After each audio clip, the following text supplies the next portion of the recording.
दोस्तों साथियों, आप सभी को मालूम है जम्मू कश्मीर में चुनाव चल रहा है और वहाँ पर जमात का हिजबुल से कोई संबंध नहीं। एक व्यक्ति हैं जो चुनाव लड़ रहे हैं, उन्होंने कुछ इस तरह शब्द कहे हैं, हम हथियार नहीं किताबें साथ रखते हैं। जमात इस्लामी के नेता शायर अहमद रेशी ने कहा है।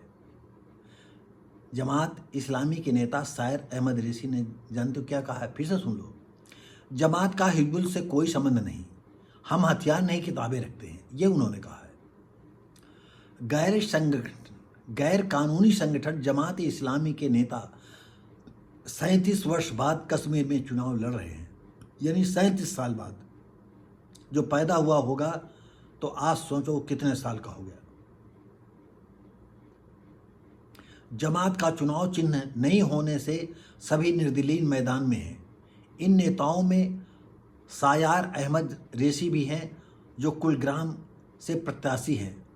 रेशी का दावा है कि जमात का हिजबुल का हथियारों से कोई संबंध नहीं है। अब उन्होंने अपनी परिभाषा दी है, लेकिन मेरा ये कहना है कि ये लोग अभी इतनी जल्दी सुधरेंगे नहीं।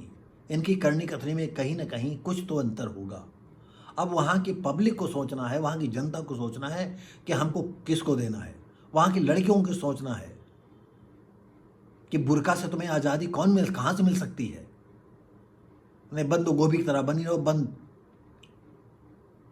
चुनाव में केंद्र उनकी मदद नहीं कर रहा। कहते हैं अगर ऐसा होता तो जमात पर पाबंदी क्यों रहती। एक पत्रकार के सवाल में उन्होंने जवाब दिया।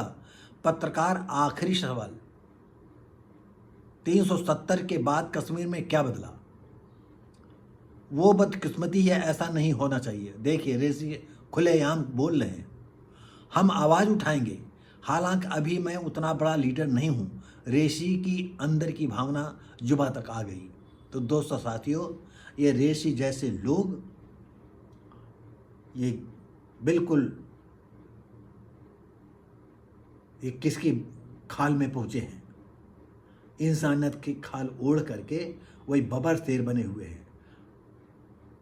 लड़कियों को स्कूल न जाना, लड़कियों को बुर्का पहनाना, लड़कियों को वही मदरसे वाली शिक्षा देना और 4 बीवियों रखना, तलाक और इन सब का जो है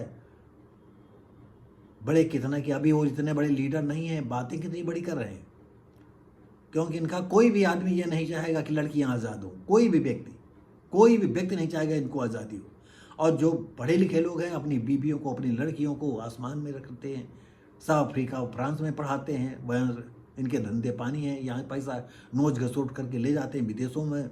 उनके बंगले हैं, घर हैं, मकान हैं, जायदाद है। ये ऐसे लोग हैं, तो इनसे सतर्क रहने की जम्मू कश्मीर की जनता को बहुत ज़्यादा ज़रूरत है। दोस्तों साथियों, जम्मू कश्मीर, पता नहीं हमारा ये वीडियो वहाँ तक पहुँच पाएगा नहीं, क्योंकि हम हर युवा लड़की से कहना चाहते हैं जो जम्मू कश्मीर की हो, चाहे भारत की हो, चाहे दुनिया की कोई मुसलमान लड़की, अगर आज 21वीं सदी और 2024 में भी जो है आप अपना हक नहीं लेने के विषय में जग रही हो तो कब जगोगी? कब भूतनी बन करके जो है चलना तुम्हारा बंद होगा? कब न काम में बंद होगा तुम्हारा चलना?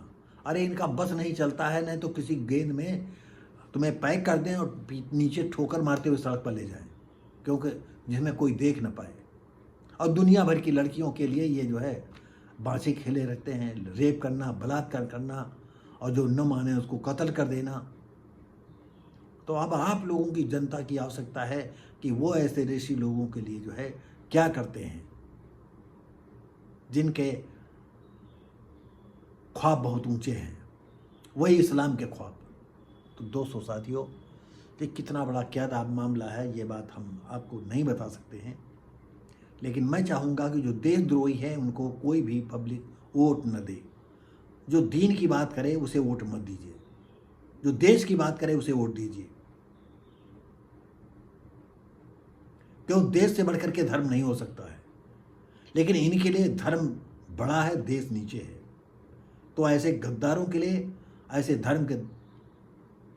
धोखेबाज इंसानों के लिए धर्म के नुमाइंदों को वोट मत दे। तो दोस्तों साथियों, जम्मू कश्मीर की जनता से हम कहना चाहते हैं, युवा लड़कों से, लड़कियों से, अगर आप दुनिया की लड़कियों की तरह, दुनिया भर की लड़कियों की तरह आज़ादी की सांस लेना चाहती हैं, तो कट्टरपंथियों को आपको सबक सिखाना ही होगा। अगर आप कट्टरपंथियों को सबक नहीं सिखा पाती है तो फिर रहो भाई उसी में, जैसा तुम्हारे ये मुल्ला मौलवी सोच रहे हैं, रहो फिर इसको। लेकिन अब ये बयार चल पड़ी है, हिंदुस्तान भी जो है अब जग रहा है।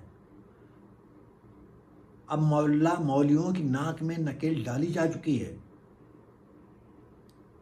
लेकिन इस देश की जो राजनीतिक पार्टियां हैं वो नाक की नकेल काटने के तैयार हैं। वो उसी धर्म में आपको ले जाना चाहते हैं, बंद गोभी की तरह। तो दोस्तों साथियों, ये वीडियो कैसा लगा हम उम्मीद करते हैं अच्छा लगा होगा।